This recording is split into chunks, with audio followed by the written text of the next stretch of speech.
ಎಲ್ರಿಗೂ ನಮಸ್ತೆ, welcome back to our channel. ಇವತ್ತು ನಾವು ಶೇಂಗಾ ಹೋಳಿಗೆ ಮಾಡೋದನ್ನು ನೋಡ್ಕೊಂಡು ಬರೋಣ. ಮೊದಲಿಗೆ ನಾನಿಲ್ಲಿ 1 kg ಶೇಂಗಾ ತೊಗೊಂಡಿದ್ದೀನಿ. ಅದರಲ್ಲಿ ಯಾವ್ದು ಕೆಟ್ಟು ಹೋಗಿದೆಯೋ ಅದನ್ನು ತೆಗೆದಿದ್ದೀನಿ. ನೋಡಿ, ನಿಮಗೆ ತೋರಿಸ್ತಾ ಇದ್ದೀನಲ್ವ, ಆ ಥರ ತೆಗೀರಿ. ಅಂದರೆ ಅದು ಹೋಳಿಗೆ ನಾವು ಮಾಡ್ಕೊಂಡು ತಿನ್ನುವಾಗ ಕಹಿಯಾಗಿ ಬಾಯಿಗೆ ಸಿಗೋದಿಲ್ಲ. ಸೊ ಹಾಗಾಗಿ ನಂತರ ನಾನಿಲ್ಲಿ ಒಂದು ಬಾಣಲಿನ ಬಿಸಿಯಾಗಕ್ಕೆ ಇಟ್ಟಿದ್ದೀನಿ. ಬಿಸಿ ಆದಮೇಲೆ ಶೇಂಗಾ ಹಾಕಿದ್ದೀನಿ. ಹೈ ಫ್ಲೇಮಲ್ಲಿ ಇಟ್ಕೊಂಡು ಶೇಂಗಾ ಹುರಿರಿ, ಅದು ಹಸಿ ಇರುತ್ತಲ್ಲ, ಸೊ ಹಾಗಾಗಿ ಏನು ಸೀದೋಗಲ್ಲ ಬೇಗ. ಅದು ಚೆನ್ನಾಗಿ ಹುರ್ಕೊಳ್ಳಿ. ಹುರ್ಕೊಂಡಾದಮೇಲೆ ನೋಡಿ, ಈ ಥರ ಇಲ್ಲಿ ಬರ್ತಾ ಇದೆಯಲ್ಲ, ಇವಾಗ ಅಷ್ಟಾದರೆ ಸಾಕು. ನೋಡಿ, ನಾನು ತೋರಿಸ್ತಿದ್ದೀನಲ್ವ, ಈ ಥರ ಸಿಪ್ಪೆ ಹುಚ್ಚಿದ್ರೆ ಶೇಂಗಾ ರೆಡಿ ಅಂತ ಅರ್ಥ. ಆಮೇಲೆ ನಾನು ಇಲ್ಲೊಂದು 150 ಗ್ರಾಮಾಗಷ್ಟು ಎಳ್ಳು ತೊಗೊಂಡಿದ್ದೀನಿ. ಜಾಸ್ತಿ ಇದ್ದರೆ ಜಾಸ್ತಿ ತೊಗೋಬೋದು, ಚೆನ್ನಾಗಾಗುತ್ತೆ. ನಂತರ ತವಕಾದ್ಮೇಲೆ ಎಳ್ಳು ಹಾಕ್ಕೊಳ್ಳೋಣ. ಎಳ್ಳು ಹುರಿಯುವಾಗ ಹುಷಾರು, ಸೀದೋಗ್ಬಿಡುತ್ತೆ. ಲೋ ಫ್ಲೇಮಲ್ಲಿಡಿ.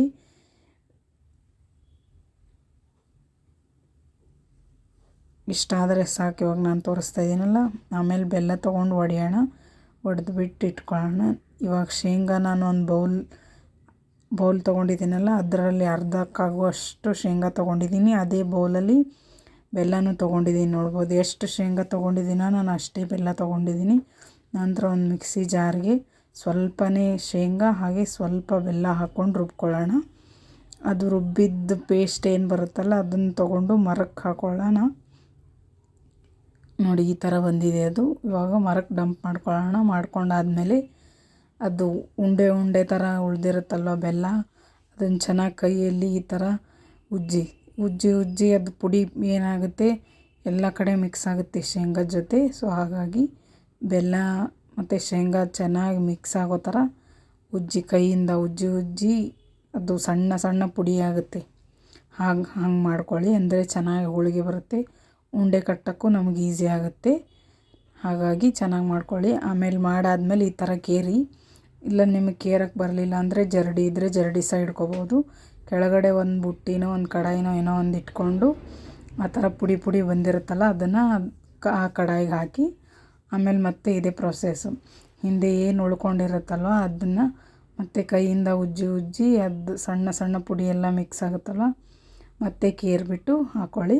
ಆಮೇಲೆ ಇದು ಕೇರಿದ್ದು ಉಳಿದಿರುತ್ತಲ್ವ, ಅದನ್ನು ಮಿಕ್ಸಿ ಜಾರಿಗೆ ಹಾಕ್ಕೊಂಡು ಆಮೇಲೆ ನಾವು ಎಳ್ಳು ತೊಗೊಂಡಿದ್ವಲ್ಲ, ಎಳ್ಳು 2 ಹಾಕಿಬಿಟ್ಟು ಮಿಕ್ಸಿಲಿ ರುಬ್ಕೊಳ್ಳೋಣ. ಈ ಥರ ಬಂದಿದೆ. ಇದು ರುಬ್ಬಿದ್ನು ಸೇಮ್ ಅದೇ ಥರ ಮರಕ್ಕೆ ಹಾಕೋಣ. ಹಾಕಿದ್ಮೇಲೆ ಅದು ಎಲ್ಲ ಏನದು ಉಂಡೆ ಥರ ಬಂದಿದೆ ಅಲ್ವಾ ಎಳ್ಳು, ಅದನ್ನು ಚೆನ್ನಾಗಿ ಕೈಯಿಂದ ಉಜ್ಕೊಳ್ಳೋಣ. ಉಜ್ಕೊಂಡಾದ್ಮೇಲೆ ಎಳ್ಳೇನು ಬೇಗ ಇದಾಗಿರುತ್ತೆ, ಸಣ್ಣ ಆಗಿರುತ್ತೆ. ಸೊ ಹಾಗಾಗಿ ಇಲ್ಲ ನೀವು ಕೇರಲ್ಲ ಅಂದರೆ ಒಂದೇ ಸಲ ಸಣ್ಣ ಮಾಡಿಬಿಟ್ಟು ಹಾಕೋಬೋದು. ನಂದು ಇಲ್ಲೊಂದು ಸ್ವಲ್ಪ ದಪ್ಪ ಇರೋದರಿಂದ ನಾನು ಮತ್ತೆ ಕೇರ್ತಾಯಿದ್ದೀನಿ. ಕೇರಿ ಅದು ಸಣ್ಣ ಏನಾಗಿರುತ್ತೆ ಅದನ್ನೆಲ್ಲ ಮುಂದೆ ಹಾಕ್ಕೊಳ್ಳೋಣ. ಮತ್ತು ಆಮೇಲೆ ಇದಕ್ಕೆ ಅದು ಬುಟ್ಟಿಗೆ ಹಾಕಿದ್ಮೇಲೆ ಚೆನ್ನಾಗಿ ಮಿಕ್ಸ್ ಆಗಲಿ ಅಂತ ಇಲ್ಲಿ ನಾವು ಒಂದು ಸಲ ನಾದ್ಕೋತಾ ಇದ್ದೀನಿ. ಪೂರ್ತಿ ಚೆನ್ನಾಗಿ ಮಿಕ್ಸ್ ಆಗಬೇಕು, ಆ ಥರ ಚೆನ್ನಾಗಿ ನಾದ್ಕೊಳ್ಳಿ. ಆಮೇಲೆ ನಾನು ಇಲ್ಲೊಂದು ಸ್ವಲ್ಪ ನೀರನ್ನ ಕಾಯಿಸಿದ್ದೀನಿ. ಉಗುರು ಬೆಚ್ಚಗೆ ಆಗುವಷ್ಟಾದರೆ ಸಾಕು, ಜಾಸ್ತಿ ಏನು ಕಾಯ್ಸೋಕ್ಕೆ ಹೋಗಬೇಡಿ. ಜಾಸ್ತಿ ಆದರೆ ಹೋಳಿಗೆ ಚೆನ್ನಾಗಿ ಬರೋಲ್ಲ. ಸೊ ಹಾಗಾಗಿ ನೆನ್ಪಿಟ್ಕೊಳ್ಳಿ, ಇದನ್ನು ಮಿಸ್ ಮಾಡಬೇಡಿ. ಸ್ವಲ್ಪನೇ ನೀರು ಹಾಕ್ಕೊಂಡು ನಾದ್ಕೊಳ್ಳಿ. ಜಾಸ್ತಿ ನೀರು ಹಾಕೋಕ್ಕೆ ಹೋಗಬೇಡಿ. ಜಾಸ್ತಿ ನೀರು ಹಾಕಿದ್ರೆ ನಮ್ಗೆ ಉಂಡೆ ಕಟ್ಟುವಾಗ ಅದು ಉಂಡೆ ಸರಿಯಾಗಿ ಬರೋಲ್ಲ, ಎಲ್ಲ ಬಿಚ್ಕೊಂಡು ಬರುತ್ತೆ. ಸೊ ಹಾಗಾಗಿ ಚೆನ್ನಾಗಿ ಸ್ವಲ್ಪ ನೀರು ಹಾಕ್ಕೊಂಡು ಕಲಸಿ. ನಾನು ಕಲಿಸ್ತಾ ಇದ್ದೀನಲ್ವ, ಆ ಥರ ಚೆನ್ನಾಗಿ ಮಿಕ್ಸ್ ಆಗಬೇಕು ಅದು ಎಲ್ಲ ಕಡೆ. ಹಂಗೆ ಕಲಸಿದ ನಂತರ ಈ ಕನ್ಸಿಸ್ಟೆನ್ಸಿ ಬಂದಿರಬೇಕು. ಆಮೇಲೆ ಇಲ್ಲಿ ತೋರಿಸ್ತಾ ಇದ್ದೀನಲ್ಲ ನಾನು, ಹಿಂಗೆ ಮಾಡ್ಕೊಂಡು ಉಂಡೆ ಮಾಡ್ಕೊಳ್ಳಿ. ಇಲ್ಲ ಅಂದರೆ ಅದು ಉಂಡೆ ಸರಿಗೆ ಬರೋಲ್ಲ, ಅದು ಬಿರುಕು ಬಿಡುತ್ತೆ. ಹಾಗಾಗಿ ಸರಿಯಾಗಿ ಉಂಡೆ ಮಾಡ್ಕೊಳ್ಳಿ. ಉಂಡೆ ಆದಮೇಲೆ ಇದೇ ರೀತಿ ನೀವೆಲ್ಲ ಉಂಡೆನ ಮಾಡ್ಕೋಬೇಕಾಗುತ್ತೆ. ಮಾಡ್ಕೊಂಡಾದಮೇಲೆ ನೋಡಿ, ನಾನು ಇಲ್ಲಿ ತೋರಿಸ್ತಾ ಇದ್ದೀನಲ್ವ, ಹೀಗೆ ಮಾಡ್ಕೋಬೇಕು ನೀವು. ನಂತರ ನಾನಿಲ್ಲೊಂದು ಬಾಣಲಿ ತೊಗೊಂಡಿದ್ದೀನಿ. ಅದಕ್ಕೆ 3 ಗ್ಲಾಸ್ ಆಗುವಷ್ಟು ಗೋಧಿ ಹಿಟ್ಟು ಹಾಕ್ಕೊಂಡಿದ್ದೀನಿ. ನೋಡಿ, ನೀವು ಎಷ್ಟು ಮಾಡಿರ್ತೀರೋ ಅಷ್ಟು ಹಾಕ್ಕೊಳ್ಳಿ. ಆಮೇಲೆ ಒಂದು ಸ್ವಲ್ಪ ನೀರು, ಇದು ತಣ್ಣೀರು, ಇದು ಬಿಸಿನೀರಲ್ಲ, ತಣ್ಣೀರು ಹಾಗೆ ಉಪ್ಪು 2 ಸೇರಿಸ್ಬಿಟ್ಟು ಕಲಿಸ್ತಾ ಇದ್ದೀನಿ. ನಾವು ಗೋಧಿ ಹಿಟ್ಟು ಚಪಾತಿಗೆ ಹೇಗೆ ನಾದ್ತೀವೋ ಹಾಗೆ. ಜಾಸ್ತಿ ಮಾಡ್ಕೊಳಕ್ಕೆ ಹೋಗ್ಬೇಡಿ, ಇದನ್ನು ಗಟ್ಟಿ ಇರಲಿ. ನಾನು ಇಲ್ಲಿ ತೋರಿಸ್ತಾ ಇದ್ದೀನಲ್ಲ, ಇಷ್ಟಾದರೆ ಸಾಕು. ಹೋಳಿಗೆಗೆ ಕರೆಕ್ಟಾಗಿರೋ ಹಿಟ್ಟಿದು ಇಷ್ಟು ಉಂಡೆ ಆಗಿದೆ ನಂದು. ಇವಾಗ ನಾವು ಏನು ಚಪಾತಿ ಹಿಟ್ಟು ಕಲಸಿರ್ತೀವಲ್ಲ ಅದನ್ನು ತೊಗೊಂಡು ಈ ಥರ ಗಾಲಿ ಮಾಡ್ಕೊಳ್ಳಿ. ನಾವು ಏನು ಹೋಳ್ಗೆ ಮಾಡ್ತೀವಲ್ವ ಆ ಥರ ಹೋಳ್ಗೆ ಹೆಂಗೆ ತುಂಬ್ಕೊಳ್ತೀವೋ ಆ ಥರ ತುಂಬ್ಕೊಳ್ಳೋಣ. ನೋಡಿ ಇಲ್ಲಿ ನಾನು ತೋರಿಸ್ತಾ ಇದ್ದೀನಲ್ವ ಆ ಥರ ತುಂಬ್ಕೊಳ್ಳಿ. ಕರೆಕ್ಟಾಗಿ ನಾವು ಹೋಳ್ಗೆ ಮಾಡಿರ್ತೀವಲ್ವ ಮಾಮೂಲಿ ಆ ಥರ ತುಂಬ್ಕೊಂಡ್ರೆ ಆಯಿತು. ತುಂಬ್ಕೊಂಡಾದ್ಮೇಲೆ ಅದು ಹೆಚ್ಚೇನು ಮಾಡೋಕ್ಕೆ ಹೋಗ್ಬಿಡಿ, ಹಿಟ್ಟು ಕಡಿಮೆನೂ ತೊಗೊಳಕ್ಕೆ ಹೋಗ್ಬಿಡಿ. ಚೆನ್ನಾಗಿ ತುಂಬ್ಕೊಳ್ಳಿ. ಎಕ್ಸ್ಟ್ರಾ ಉಳಿದಿದ್ರೆ ಅದನ್ನು ತೆಗಿಬೋದು. ಆಮೇಲೆ ನೀವು ಇಲ್ಲಿ ಜೋಳದ ಹಿಟ್ಟು ಹಾಕೋಬೋದು, ಗೋಧಿ ಹಿಟ್ಟು ಹಾಕೋಬೋದು. ನಾನು ಜೋಳದ ಹಿಟ್ಟು ಹಾಕ್ಕೊಂಡಿದ್ದೀನಿ. ಸ್ವಲ್ಪನೇ ತೀಡಿ ಸಾಕು, ಜಾಸ್ತಿ ಏನು ಬೇಡ. ಜಾಸ್ತಿ ತೀಡಿದ್ರೆ ಏನಾಗ್ಬಿಡುತ್ತೆ, ಅದು ಪೂರ್ತಿ ಸೀದೋಗ್ಬಿಡುತ್ತೆ ಎಬ್ಸುವಾಗ, ನಾವು ಹೋಳ್ಗೆ ತೆಗಿತೀವಲ್ವ ಆವಾಗ.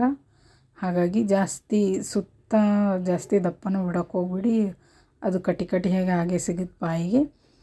ನಂತರ ನಾನು ಇಲ್ಲಿ ಹೆಂಚು ಬಿಸಿಯಾಗಕ್ಕೆ ಇಟ್ಟಿದ್ದೀನಿ. ಹೆಂಚು ಬಿಸಿ ಆದಮೇಲೆ ಹೋಳ್ಗೆನ ಹಾಕೋಣ. ನೋಡಿ, ಈ ವಿಡಿಯೋ ನಿಮ್ಗೆ ಇಷ್ಟ ಆದರೆ ಲೈಕ್ ಮಾಡಿ, ಶೇರ್ ಮಾಡಿ, ಕಮೆಂಟ್ ಮಾಡಿ, ಹಾಗೆ ಸಬ್ಸ್ಕ್ರೈಬ್ ಮಾಡ್ಕೊಂಡು ಇಟ್ಕೊಳ್ಳಿ.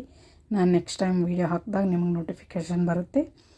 ಇದು ಎದ್ದಿದೆ ಹೋಳಿಗೆ, ತಿರ್ವು ಹಾಕೋಣ. ತಿರ್ವು ಹಾಕಿ ನಿಮ್ಗೆ ಯಾವ ಥರ ಬೇಕು ಆ ಥರ ಎಬ್ಬಿಸ್ಕೊಬೋದು. ನೀವು ಗೋಲ್ಡನ್ ಕಲರು ಆ ಥರ ಎಬ್ಬಿಸ್ಕೊಳ್ಳಿ. ಇದು ಲೋ ಫ್ಲೇಮಲ್ಲಿ ಇಡಿ. ನೋಡಿ, ಇವಾಗ ಇದೇ ಥರ ಎಲ್ಲ ಹೋಳಿಗೆನೂ ನೀವು ಮಾಡ್ಕೋಬೇಕಾಗುತ್ತೆ. ತುಂಬಾ ಈಸಿ.